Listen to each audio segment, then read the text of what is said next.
A continuación, Noticiero Telesucesos. Clasificación A. Apto para todo público.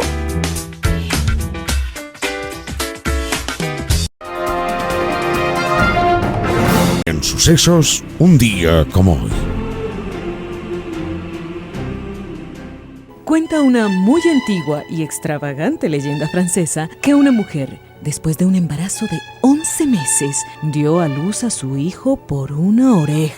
Semejante engendro monstruoso tuvo que ser alimentado con la leche de 17.903 vacas, y ni aún así quedaba satisfecho. Y no solo eso, cuentan que aquel recién nacido prefería el vino mejor que la leche y que su primer grito fue: ¡denme de beber todo el alcohol del mundo! Semejante personaje es apenas uno de los muchos extravagantes, monstruosos, cínicos, desmedidos en todo orden, o mejor, en todo desorden, llevados a la literatura por un personaje curioso en todos los sentidos. Se llamaba Francisco Rabelais y era hijo de un acaudalado hombre de negocios de la Francia del siglo XV. Su padre, preocupado por la telúrica imaginación de su hijo, pensó que un poco de disciplina no le iría nada mal y decidió que fuese sacerdote. Pero el espíritu creativo e irreverente de Rabelais era superior a la fuerza represiva de los muros del convento o las sotanas, y ya convertido en sacerdote, Rabelais tuvo que huir porque entre sus libros se encontraron textos griegos prohibidos por la Inquisición. La Inquisición también se encargaría de condenar sus libros y de amenazarlo con la hoguera. Por suerte, su posición económica y la rapidez de sus piernas le permitieron escapar del castigo. Rabelais es para Francia como Cervantes para España. Brillante personaje, curioso, investigador, pensador irreverente, abogado, médico, sacerdote, gran escritor. Las obras de Rabelais, escritas a contravía, en medio de la prisa y del miedo por su vida, son una permanente invitación a la alegría de leer, a la alegría de pensar.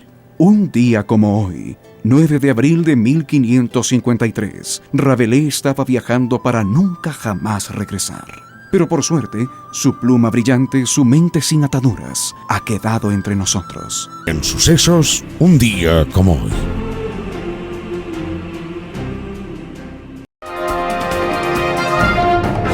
¿Qué tal, amigos? Bienvenidos a la presente edición de este jueves 9 de abril del 2026 del noticiero Telesucesos, el cual ustedes lo ven y lo escuchan desde cualquier parte del mundo a través de la señal 100% digital de www.telesucesos.net, en Facebook Telesucesos Quito y en YouTube Telesucesos HD. Estos son los titulares de la presente emisión. Titulares. Mazar no está en estado crítico, asegura Daniel Noboa y descarta cortes de luz. Contraloría denuncia ataques tras exámenes contra autoridades. Ecuador se incorpora a proyecto alemán de formación dual para jóvenes. Ya está abierto el plazo para cambiar el domicilio electoral de cara a las seccionales. Al menos 10 petroleras privadas presentan plan de inversiones al gobierno de Ecuador. Aeropuerto de Quito reprograma vuelos de este sábado 11 de abril del 2026. El editorial será de Roberto Aguilar, Moraleja de un fracaso, el caso Villasís y la crisis de la función pública en Ecuador. Tendremos entrevistas con Napoleón Santamaría, analista económico, acerca de los cambios del impacto económico por aplicación del IVA a 60 alimentos. Germán Rodas, coordinador de la Comisión Anticorrupción, acerca de la recepción de la hidroeléctrica Coca-Codo Sinclair. Vamos con el desarrollo de la información. Un noticiero pensado para usted porque se lo merece. Nos acercamos a la realidad desde diferentes perspectivas. Noticiero Telesucesos. Primera parte del noticiero Telesucesos con las noticias más importantes del día.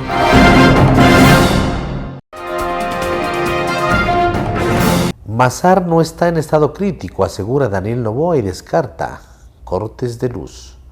El presidente Daniel Noboa afirmó que Ecuador no enfrentará cortes de luz durante el mes de abril del 2026, uno de los más críticos del año. Este 9 de abril, en una entrevista radial, aseguró que el sistema cuenta con suficiente capacidad para cubrir picos de la demanda de hasta 5.600 megavatios. Noboa señaló que el embalse de Mazar, ubicado en el austro del Ecuador y fundamental en el complejo hidroeléctrico Paute, no está en niveles críticos. Puntualizó que en la mañana de este jueves la cota del reservorio está en 2.137 metros sobre el nivel del mar. Este nivel supera los promedios históricos para esta época, cuando suele ubicarse por debajo de los 2.125 metros, dijo. Este embalse es clave para la generación eléctrica del país, ya que alimenta en cascada las centrales de Mazar, Paute y Sopladora. Juntas tienen una capacidad instalada de 1.700 megavatios, capaz de abastecer el 30% de la demanda nacional. Noboa aseguró que la conservación del embalse de Mazar se atribuye a la incorporación de nueva generación. Entre las principales acciones está la entrada en operación del proyecto Toachi Pilatón, con más de 200 megavatios, y el mantenimiento en Daule Peripa, que supera otros 200 megavatios. También se añadieron más de 400 megavatios mediante generación termoeléctrica en Esmeraldas, Quevedo y próximamente en Pascuales.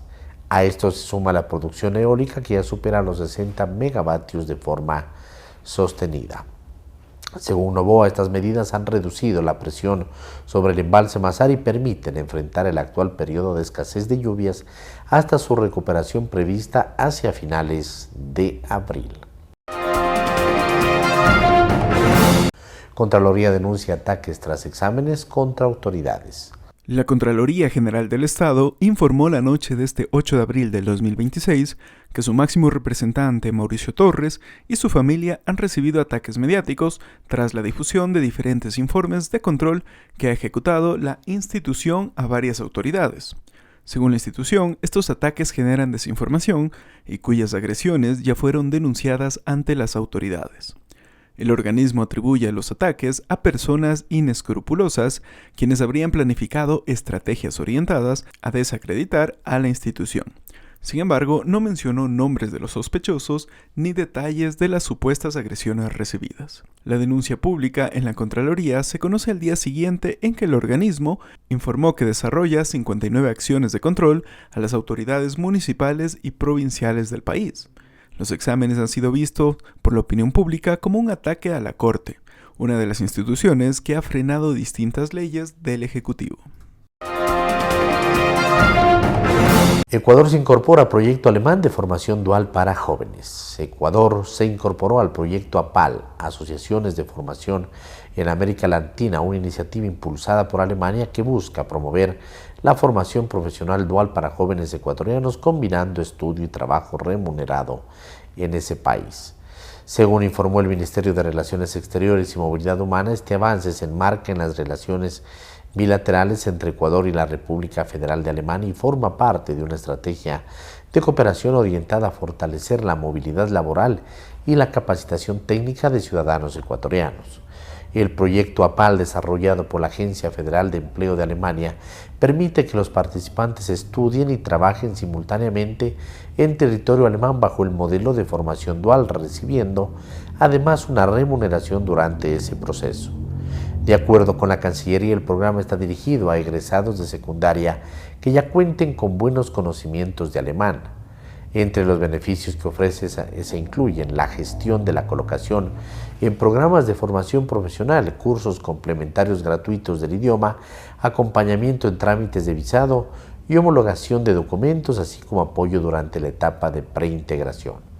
La iniciativa está enfocada en jóvenes interesados en sectores como el técnico industrial, los oficios artesanales y la enfermería, áreas en las que se espera canalizar oportunidades de formación y desarrollo en Alemania.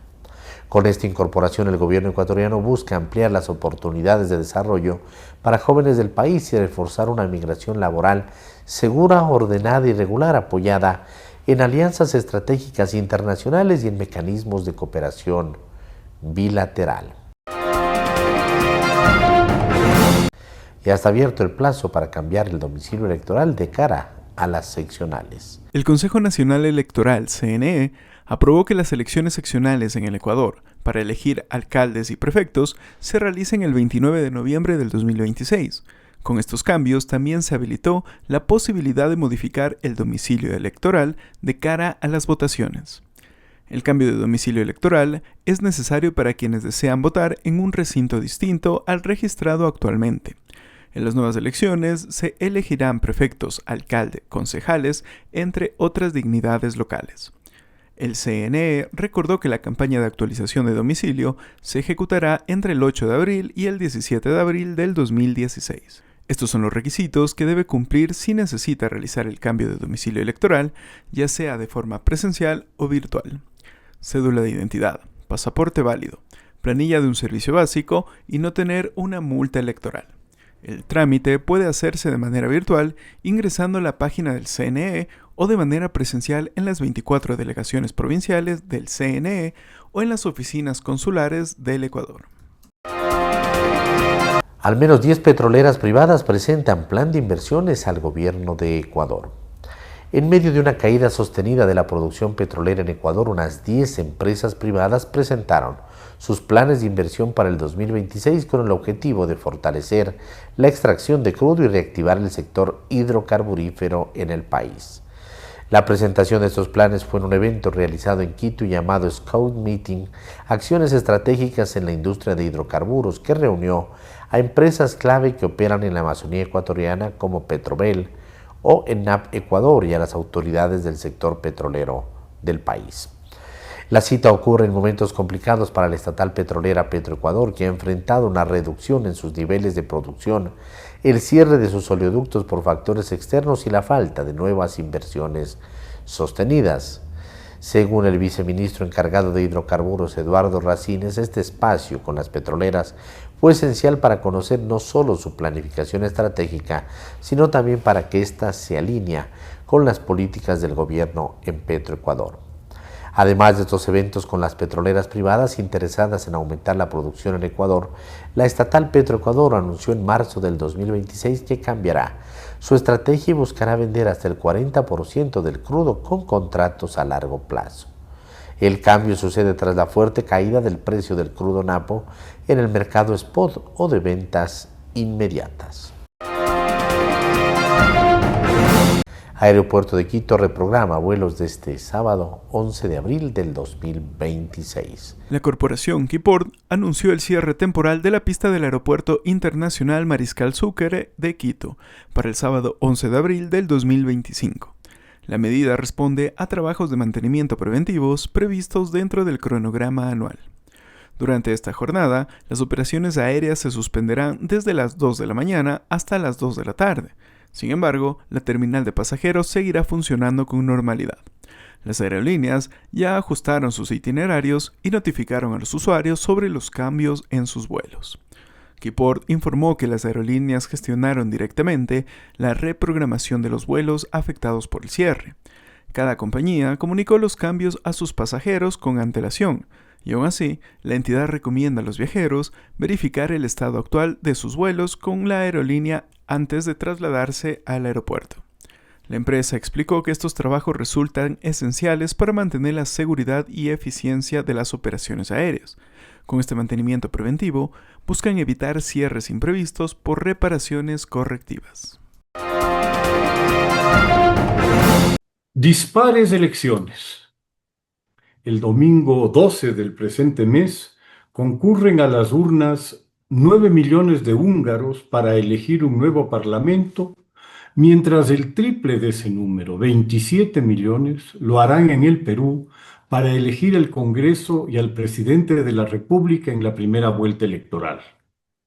De acuerdo a las encuestas, la segunda vuelta es prácticamente segura por la cantidad de candidatos, 35, que fragmentan totalmente el espectro electoral. Se trata de unas situaciones marcadamente disímiles, pues mientras en Hungría, en los últimos 15 años, el partido Fidesz del primer ministro Orbán ha obtenido sucesivamente mayorías absolutas que le han permitido un gobierno sin sobresaltos internos, en Perú, el Congreso ha estado siempre fraccionado en grupos de intereses puntuales fluctuantes, una garantía de total inestabilidad para cada uno de los presidentes electos en las urnas, que han terminado destituidos, sucedidos algunos por sus vicepresidentes, destituidos a su vez para que el Congreso nombre a sus sucesores.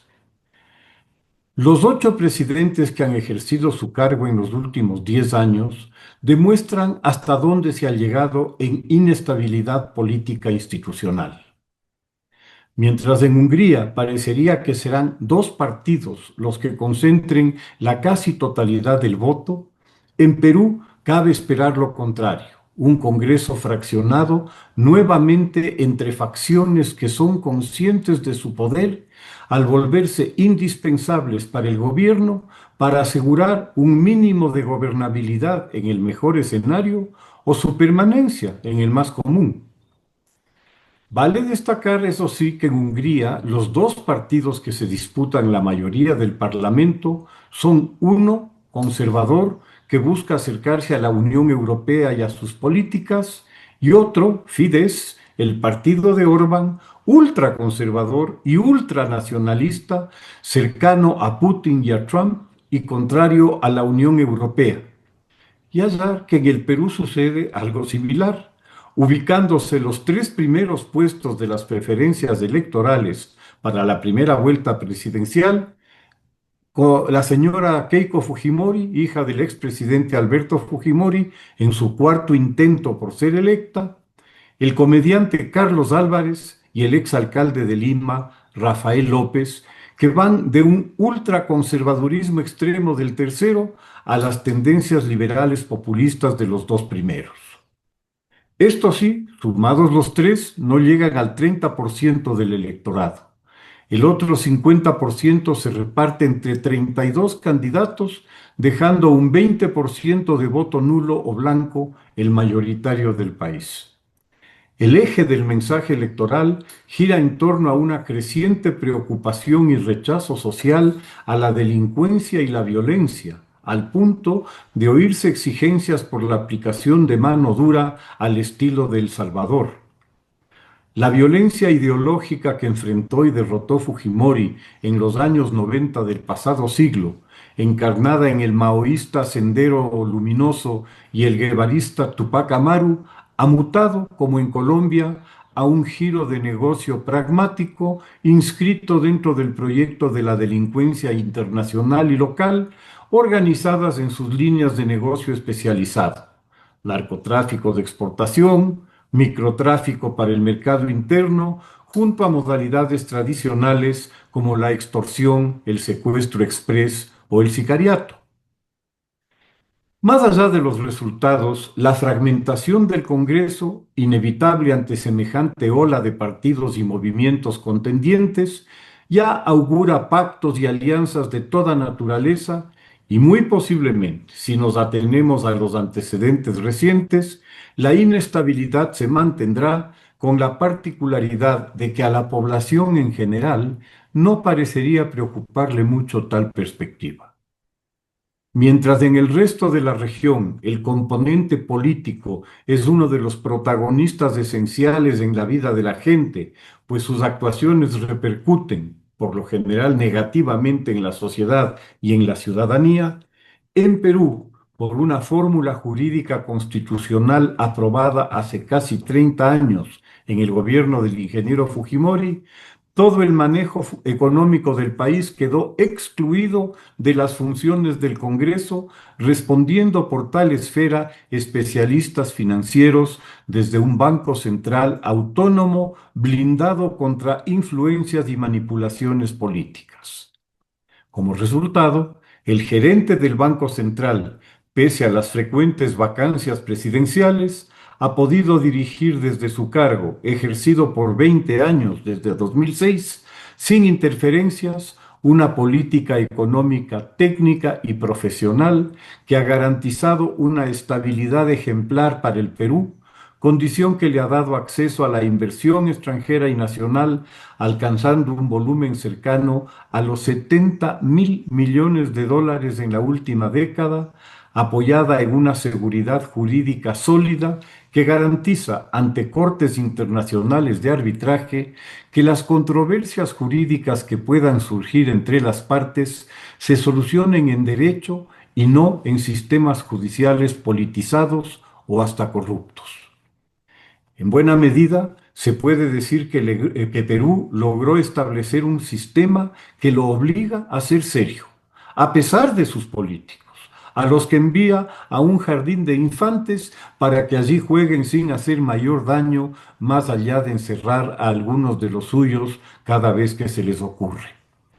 El crecimiento del país a tasas del 3,5 anual durante los últimos 20 años, junto a una estabilidad cambiaria que es la envidia de la región, demuestran cuán acertada fue la decisión adoptada al separar la gestión económica del frenesí político.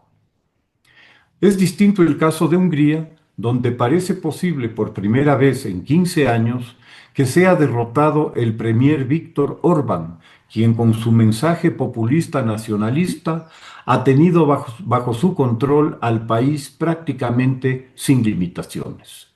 Su postura, enfrentada muchas veces con políticas comunitarias de la Unión Europea, en un principio migratorias, pero que a partir de la agresión rusa a Ucrania se acercaron más bien al agresor, a contravía de la postura de la Unión Europea de apoyo a Ucrania ante el evidente riesgo que para la Unión significa el recuperado imperialismo ruso, que expresamente y sin ambajes por boca de Putin ha dejado claro que su objetivo estratégico es la reversión del orden internacional europeo actual al statu quo anterior a 1992. Anterior justamente al colapso soviético, con el este europeo bajo el control ruso. Por si se le ha olvidado a Orbán, tal ambición es extensiva a su país, al que también, por si se le ha olvidado, la antigua Unión Soviética invadió en el año 1956, sofocando a sangre y fuego una patriótica rebelión contra la ocupación de su país por la Unión Soviética. Al parecer, para Orbán ese recuerdo se le borró por el petróleo y por el gas baratos con que Putin lo sedujo. Orbán ha sido el opositor más enconado al apoyo a Ucrania y a las sanciones al gas y al petróleo rusos, y todo apunta además a que se volvió un privilegiado informante de Moscú acerca de decisiones sensibles de la Unión Europea hacia Rusia.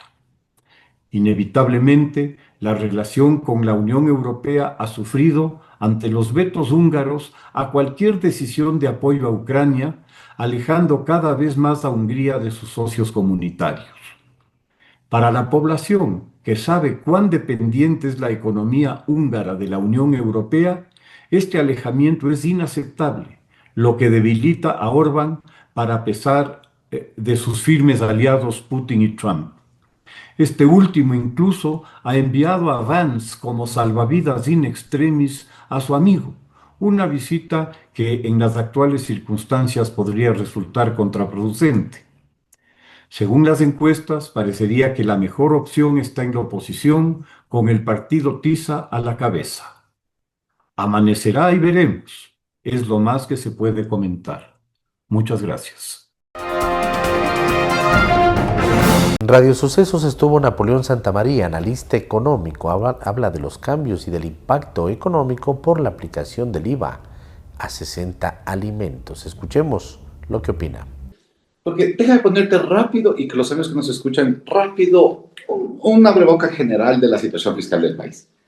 Verás, cerramos 2020-2025 muy bien.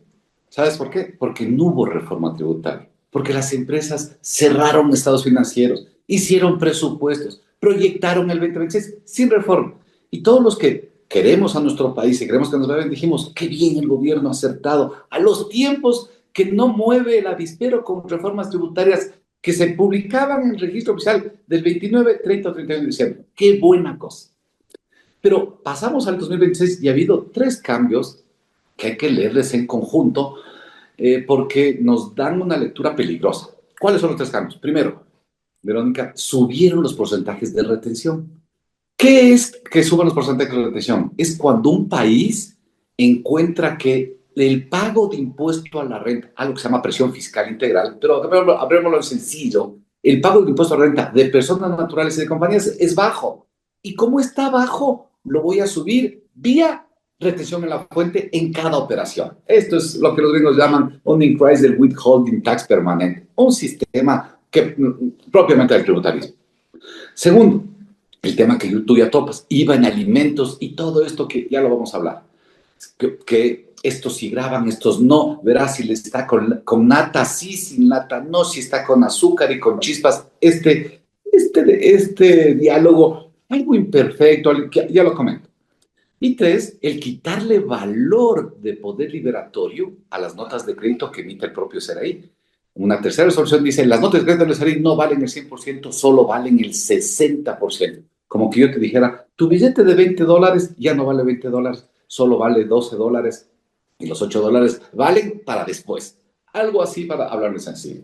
Muy bien, con esto lo que nos da a entender es que la caja fiscal sí tiene una angustia y una angustia muy dura y muy difícil. Por eso es que se están buscando todos los mecanismos para tratar de dejar recursos en la caja fiscal.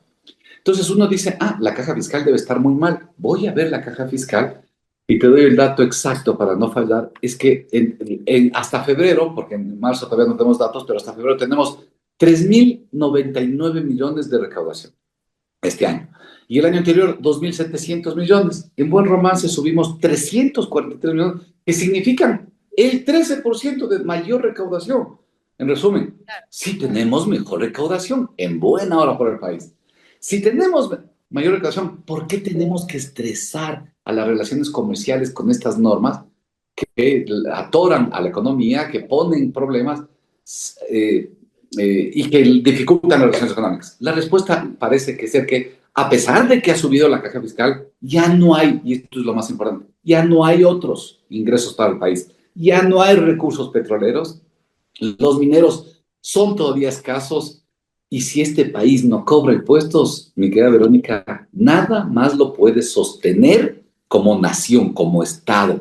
Eso tenemos que tener todos en cuenta. Si este país no tiene recursos de caja fiscal, muchos se quejan de la salud, pero hay algo de salud. Muchos se quejan de educación, pero hay algo de educación. Muchos se quejan de vialidad, pero hay algo de vialidad. Si no tenemos esos recursos de fiscal, ni siquiera esos servicios que muchos ciudadanos denostamos, ni siquiera esos podemos tener. He ahí el contexto. Ahora, ya en la práctica que tuve que decir rapidísima, el tema del IVA es, el SRI comete un desacierto.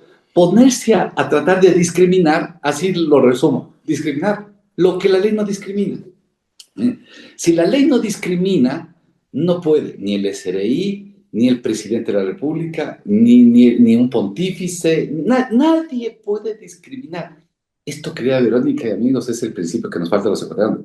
Siempre respetar el mandato de la ley. Este país será mejor y tendremos más inversión nacional, más inversión extranjera, mejor recaudación fiscal, etcétera, cuando seamos respetuosos de la ley.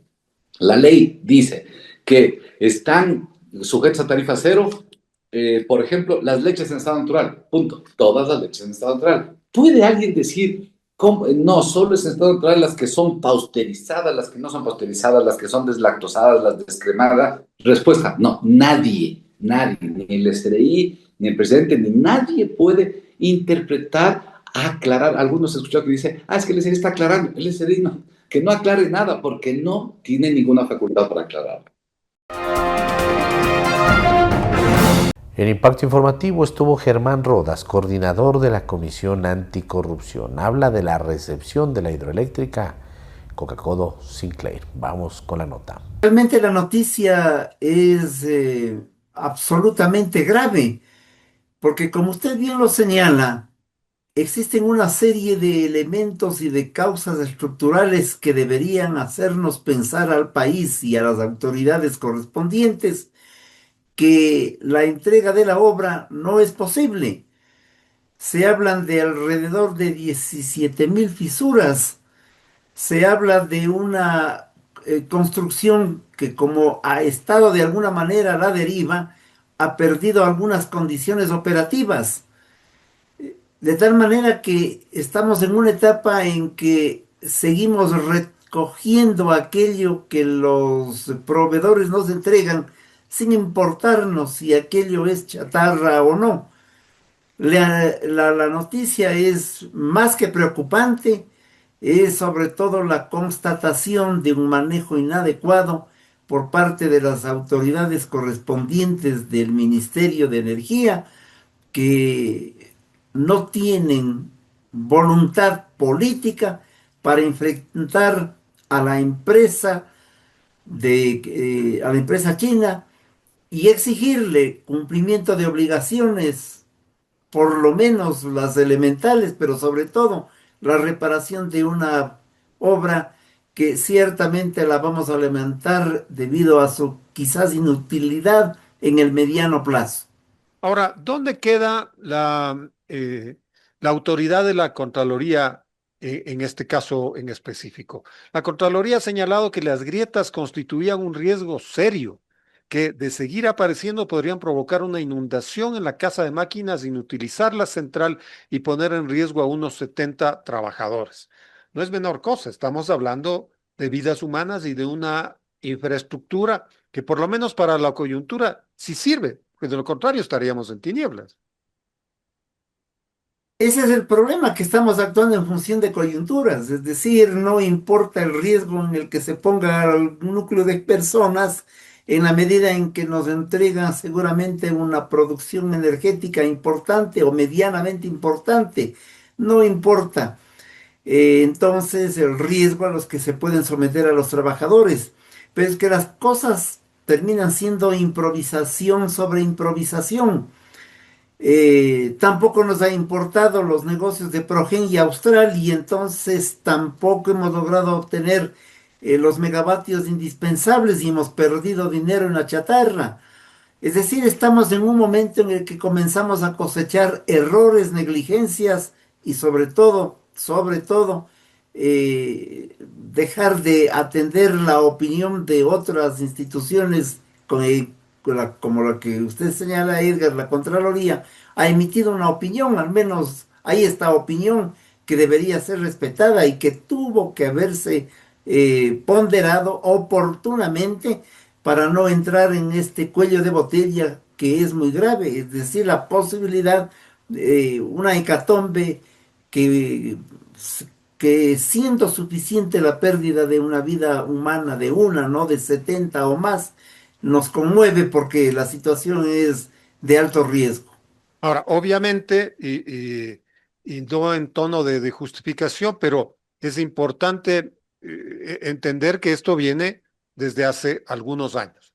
De hecho, quienes contrataron esta obra, es que muchas personas dirán, bueno, que nadie había para ver pues las paredes, los techos de esta obra de infraestructura, nadie notó las fisuras, o qué es lo que realmente pasaba. Así es, esta es la herencia de un manejo inadecuado en la contratación, es la herencia además de un comportamiento de los constructores que es absurdamente grave y que hubo personas que desde el inicio lo advirtieron y lo demostraron al país que no podía recibirse la obra. De tal manera que en lo que usted señala, Edgar, es la verdad, esta es la herencia de una tragedia, pero también se debió haber actuado con prontitud frente a esta misma realidad por parte de regímenes anteriores, pero tampoco podemos llegar al extremo en que frente a la desesperación de que a lo mejor pudiésemos estar en un momento grave, atendamos cualquier planteamiento que dice relación, que recibamos nomás como está la obra para saltar el charco del estiaje de estos meses o máximo hasta mediados del próximo año, con todos los riesgos que estamos señalando y con los pagos a los que debemos comprometernos, no obstante todo lo que estamos conversando esta noche.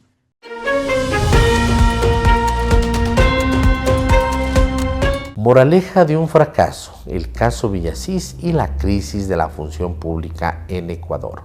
Artículo de Roberto Aguilar publicado en diario El Expreso. Alexandra Villasís, legítima presidenta del Consejo de la Judicatura, renunció al cargo que nunca le dejaron ejercer. Desenlace predecible de una conspiración en la que participaron algunas de las más altas autoridades del Estado, incluyendo, para decepción del país, al presidente de la Corte Nacional de Justicia. Una lástima, A Marco Rodríguez le faltaban unos pocos meses para concluir una carrera judicial reconocida por su probidad. Sin embargo, lo mismo que José Swing, terminó colocándose al mismo nivel de un Andrés Fantoni o de un Fabián Favara. De hecho, trabajando con ellos codo a codo en este fraude. ¿Qué tipo de presiones, arreglos, transacciones o amenazas, franquezas o impodicias conducen a una persona decente a descender hasta las alcantarillas precisamente en la hora decisiva de sus vidas? Vericuetos del poder que jamás entenderemos. Con Alexandra Villasís fuera del juego, queda el aparato de justicia en manos del poder político, al frente del organismo que lo administra, con el enorme poder de sancionar a los jueces, destituirlos, removerlos o promoverlos, premiarlos o castigarlos si no cumplen los mandados. Y a veces los mandados, como hemos visto, consisten en fallar a favor de narcotraficantes. Queda temporalmente Damián Larco, el exdirector del Servicio de Rentas Internas, un estudiante de leyes que tenía el descaro de presentarse a sí mismo en la página oficial del organismo como abogado de los tribunales de la República, cursando la carrera, tal cual. Pronto será reemplazado por la actual jueza de la Corte Nacional, Mercedes Caicedo, la candidata de Marco Rodríguez para usurpar el cargo, a quien la salida de Villasís le otorgará la apariencia de una cierta legitimidad y de quien, como participante en esta conspiración, no cabe esperar mucho. Nada distinto de cualquier manera a lo que fue su actuación en el caso de los helicópteros Drup, cuya caducidad provocó dejando transcurrir los plazos. Ahora ya lo sabemos, si goza de la confianza del poder, y así parece ser, pues hasta la fecha no le han inventado ningún impedimento en el Ministerio de Trabajo, entonces no merece la de los ciudadanos. En todo caso, tendrá que ganársela. Empieza con saldo en contra. Porque el desenlace de esta historia, con la renuncia de Alexandra Villasís y la traición de Marco Rodríguez a la confianza pública, tiene una clara moraleja. El servicio público es cosa de gente sucia, manipulable a lo sumo. Los altos cargos son para los Godoyes, los Fantonis, Larcos y Favaras. A los honestos se les presentan dos opciones: renunciar o corromperse.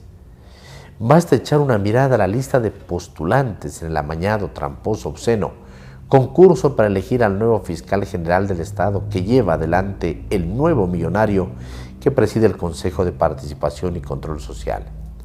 No constan los nombres de ninguno de los penalistas decentes que muchos aspirábamos ver ahí, personas cuyo nombramiento garantizaría una fiscalía independiente y digna. No se presentaron y no lo hicieron simplemente porque saben que la gente decente no tiene ninguna posibilidad en el nuevo Ecuador. Artículo de Roberto Aguilar publicado en diario El Expreso.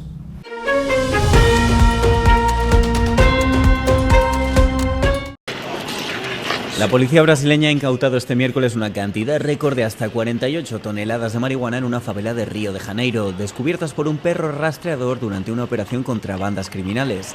Durante la operación en el Complexo da Maré, en la zona norte de la ciudad, un pastor belga malinois llamado Hulk alertó de algo sospechoso debajo de un depósito de agua en un edificio abandonado. Un agente descubrió un búnker en el interior donde se ocultaba toda la cantidad de droga decomisada. Que é a maior apreensão da história do Brasil, de drogas, numa área conflagrada, um prejuízo de mais de 50 milhões de reais para a facção criminosa. En un comunicado, la policía militar ha señalado que se necesitaron 5 horas y decenas de agentes para retirar la droga, que tuvo que ser cargada en 4 camiones. Mientras retiraban la carga, los agentes fueron disparados por parte de los delincuentes, consiguiendo detener a uno de los sospechosos armados. El récord anterior de incautación de droga en Brasil se remonta al año 2021, cuando la patrulla de carreteras interceptó 36,5 toneladas de cannabis en el estado de Mato Grosso do Sul.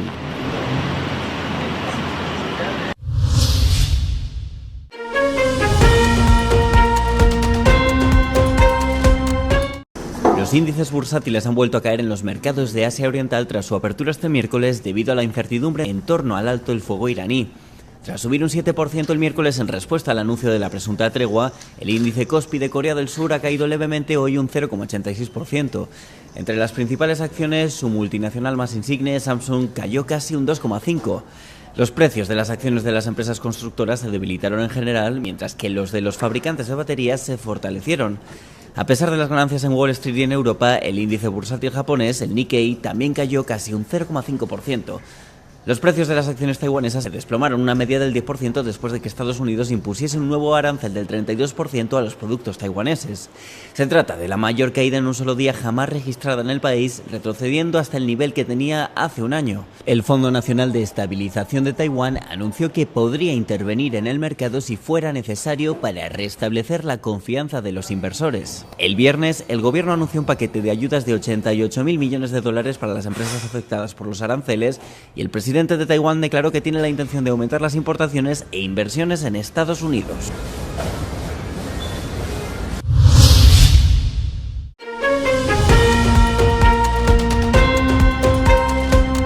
Activistas de Greenpeace protestaron este miércoles frente al Congreso argentino contra la reforma de la ley de glaciares impulsada por el gobierno de Javier Milei, en paralelo a su debate parlamentario.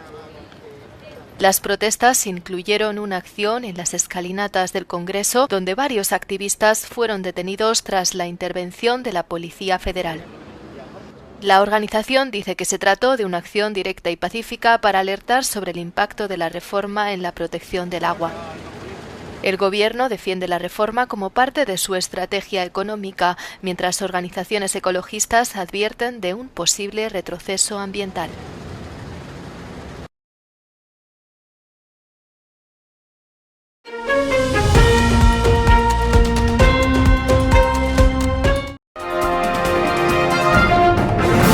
Gracias amigos por acompañarnos en la presente edición del noticiero Telesucesos. Nos vemos en una próxima ocasión. Que pasen bien.